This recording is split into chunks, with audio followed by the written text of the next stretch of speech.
Mga ka-DIY, para sa ating capacity testing, so naka fully charge na yung ating power station. Nakikita nyo 14.3 volts. Dito na yan galing sa ating DC port. So itetest na natin to, start natin. Ayan, discharging na siya, 24 watts. 00 na yung capacity. Makikita natin kung aabot ba yan ng 15,000 mAh mga ka-DIY. Kasi yun yung capacity natin at 12.8 volts, 15,000 mAh yung dapat makuha natin. So balikan natin yan siguro bukas na mga ka-DIY.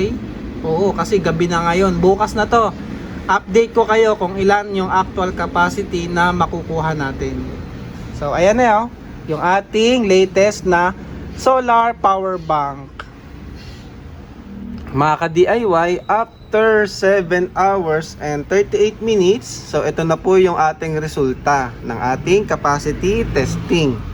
So 14,458 mAh. So almost 15,000 yung kasi yung target natin na makuha. Naka 4S kasi to, kaya 15 AH yung dapat makuha natin. Pero ang nakuha natin ay 14.5.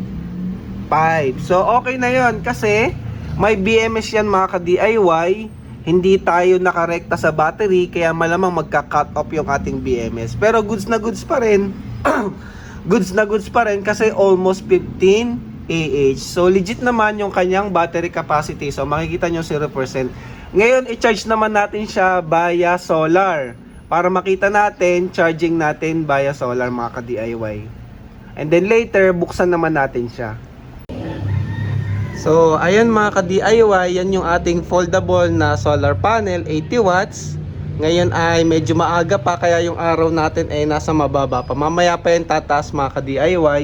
Pero ngayon, ang charging natin ay nasa 23 watts na siya. So, mamayang tanghali, balikan natin, tingnan natin ano ba yung makukuha natin na pinaka-peak or makakailang percent na ba tayo. Ngayon ay 9 AM. So, tingnan natin, siguro mga 12, balikan natin after 3 hours. Tingnan natin kung ilang percent yung madadagdag sa kanya mga ka-DIY. So, at least, ayan, legit solar charging, working ang ating solar panel. So hindi pa lang siya ganong kataas kasi nga hindi pa eksakto yung tama ng liwanag. So balikan natin mamaya mga ka-DIY. Mga ka-DIY, ngayon ay 12 noon. So nag-charge tayo ng 3 hours, naka 57% na tayo.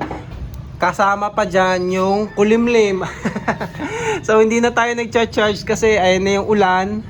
Siguro mga 11, maulap na mga ka-DIY. So nasa 2 hours mahigit lang tayo nakapag-charge. 57% na yung ating ating power bank mga ka-DIY. So goods naman, at least nakapag-charge. Kanina nasilip ko, nasa 60 watts yung charging niya So hindi ko lang sure kung ilan yung peak na nakuha natin dun sa ating 80 watts na solar panel. Kasi nga nagluluto ang inyong ka-DIY. So kanina nasa 57 to 59 ata yung nakita ko. So, ayan, buksan naman natin para makita natin yung loob ng ating power bank mga ka-DIY. Ngayon mga ka-DIY, dako naman tayo sa tear down. Siyempre, sabi ko, para gusto nyo makita yung loob, buksan natin mga ka-DIY.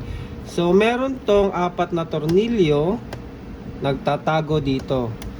So, tingnan natin.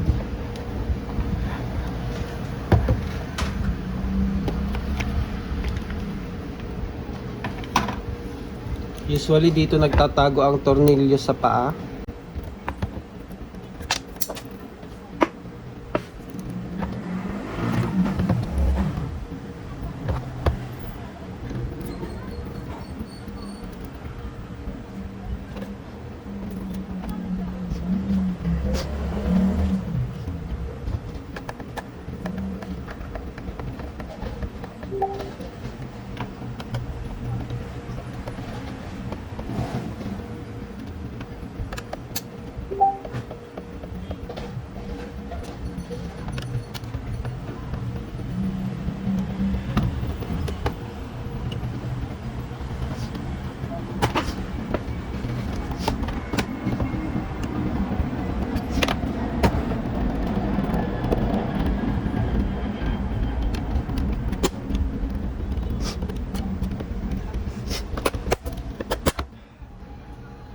Wala naman tayo naputol.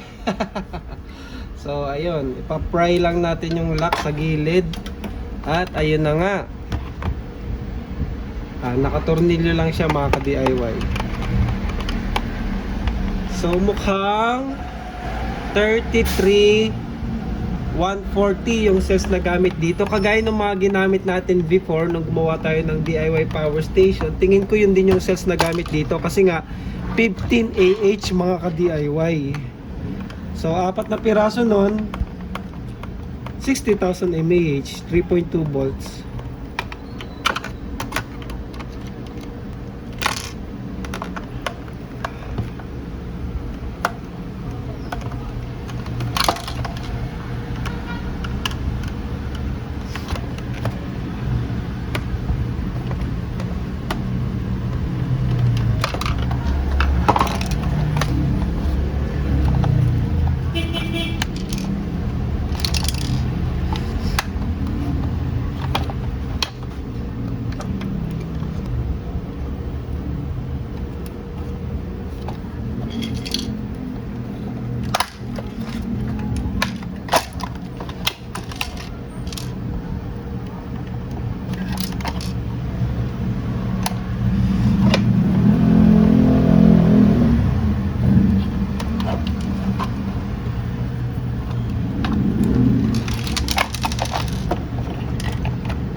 So ito yung connection niya sa battery mga ka-DIY. May parang pins siya dito, may pins din dito sa baba.